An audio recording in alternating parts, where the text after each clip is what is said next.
Capítulo 4. Ariane estava escovando os cabelos diante de um espelho, quando um segundo reflexo surgiu no vidro. Oh! Murmurou com os olhos arregalados, que só ela sabia fazer. Fazia tempo que você não aparecia. O reflexo da pessoa que não estava ali era do mesmo menino espectro que um dia guiou João Renzo até ela no momento em que Ariane mais precisava. O espírito mudo a quem ela havia dado uma árvore de pino, a árvore com o nome dela e de João Renzo gravados. Ele continuava com a mesma aparência de 5 anos atrás, cabelos negros cheios caindo em franja, provavelmente em alguma idade entre 11 e 13 anos. Olha só, eu não estava falando isso como uma crítica, tá? Ainda mais porque eu te devo uma, mas você tem o costume de aparecer quando temos problemas, então me diz logo, o que foi dessa vez? Ele ergueu os ombros para ela, como se pedisse desculpas por isso. Tudo bem, mudinho, a gente é família, você pode me mostrar. Capítulo 5. A cela era composta de mais um ambiente pedroso retangular, gélido e úmido, com apenas uma cadeira no centro e um homem coberto por um lençol. No pequeno ambiente estavam reunidas patentes militares tão importantes, porém que um rei poderia determinar tratados de guerra ali. Renzel cumprimentou-o do meio, e a voz rouca já lhe subiu arrepiando os pelos. Era Lord Wilfred de Vanois, seu atual mentor, uma lenda, respeitado mas aposentado, e que, se estava ali, era porque tudo aquilo era bem mais sério do que parecia. Lorde cumprimentou João. Senhores, senhora. Os outros na sala eram Ruggiero, Bradamante e Sabino von Fígaro. De novo, apenas esses nomes reunidos já trariam a dimensão do que aquele momento simbolizava, mas havia mais. Ando ouvindo sobre seus feitos, cavaleiro. Se a voz de Lord Wilfred de Vanois ali já havia arrepiado João Renzel, aquela fez seus joelhos se dobrarem. Vossa Majestade, porque era a voz do rei Anísio Terra Branford. João fez menção de se colocar de joelhos, mas Anísio fez sinal para que ele não continuasse. Alguma ideia de por que estaria aqui hoje? Perguntou o rei. Nenhuma, Majestade. O rei gostou que ele não tivesse se colocado de joelhos. Fez sinal para Ruggiero, que retirou o lençol, revelando um homem amarrado. Ele tinha aparência quase dilacerada, fruto de uma batalha intensa. Apesar da iluminação limitada da lua e por uma tocha presa na parede, por debaixo dos hematomas que se esparramavam por sua face, era possível notar uma pele pálida normal e dentes caninos que sobressaíam quando buscava ar pela boca. Os pés estavam pregados no chão com estacas, e um círculo composto de alho e sal circundava a cadeira. Próximo havia um balde com o que parecia água, além de um crucifixo grande de metal. Senhor Renzel, você sabe quem é esse homem? Perguntou Sabino von Fígaro, com um tom de voz diferente do que João costumava se lembrar. A princípio, não o reconheço, professor. Sabino von Fígaro saiu de seu canto e foi até próximo de João. Esse homem é o Conde Grafurlock, mais conhecido entre os homens como Nosferatu. Você deve ter aprendido sobre ele com o Lord Vanois. João olhou para o Lorde Cavaleiro, que aqueceu de volta, como se confirmando que Sabino estava falando da mesma pessoa. É esse o homem que sacrificava pessoas bebendo seu sangue e dorme em caixões de madeira? Sim, e muito mais do que isso, disse Sabino. Esse homem, na verdade, também é conhecido como um serviçal para trabalhos de magia negra, e um grande amigo de Conde Edmond Dantès, morto por sua espada.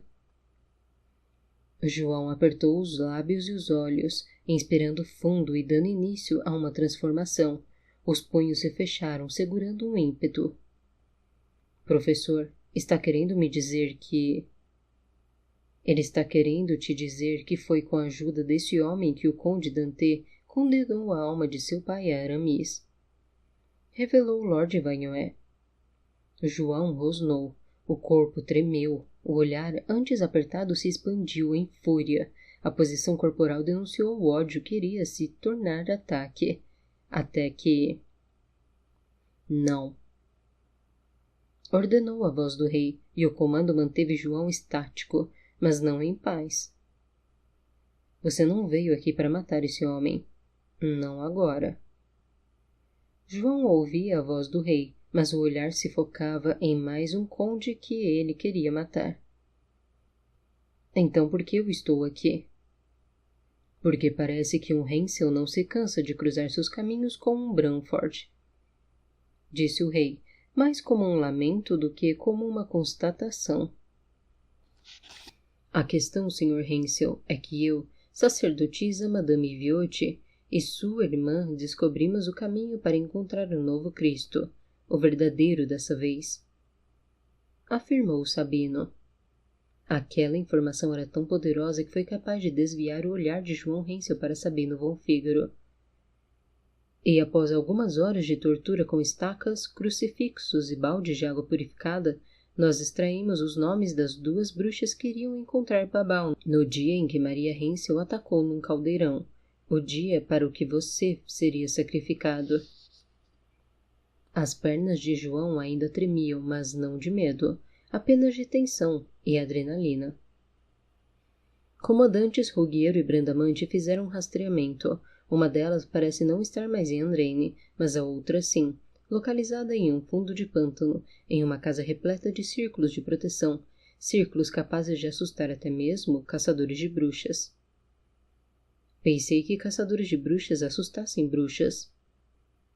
O que prova que você não é um de nós. Comentou John Darling ao fundo. Sabino fez sinal para que ele não se intrometer de novo. Major Brandamante tomou a palavra. Uma lição que você deve ter aprendido no campo de batalha, Hensel, é que o medo nos mantém vivos. Isso não muda com a cor da armadura. João concordou. Ele só queria algo para matar. Mas por que precisam de mim? Reforçar o medo? O que você se lembra sobre círculos de magia antigos? Perguntou Lord Vanoé. João se lembrava de fadas caídas fechando seu corpo. São locais maculados, trancados com magias antigas e construídos sobre ossos de homens entrelaçados aos de bichos. Áreas onde pessoas viram pedra, pessoas viram porcos, pessoas veem casas de doces. Sim. Ratificou Vanoé. Mas ainda assim, o que se acredita é que existe um tipo de pessoa que não é afetada por um totem como esse, os sobreviventes. Quando sobrevive a uma delas, você se torna imune às outras. João perdeu o ar por um momento. Isso é uma certeza? É uma teoria, admitiu Sabino. É difícil encontrar sobreviventes e, mais ainda, convencer esses sobreviventes a voltar a um outro círculo. Mas para invadir o círculo dessa bruxa, nós vamos precisar do teste.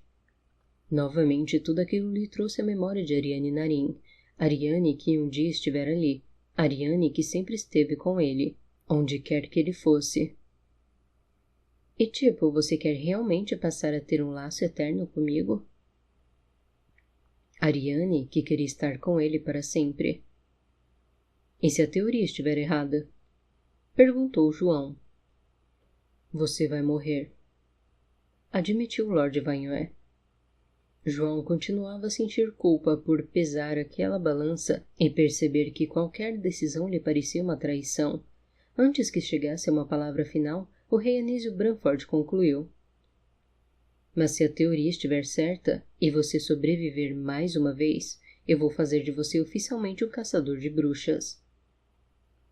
A exclamação pegou a todos de surpresa. Dos irmãos Darling a Lord Vanoé, o rei Anísio, porém, não se importou. Afinal, é isso que os reis fazem.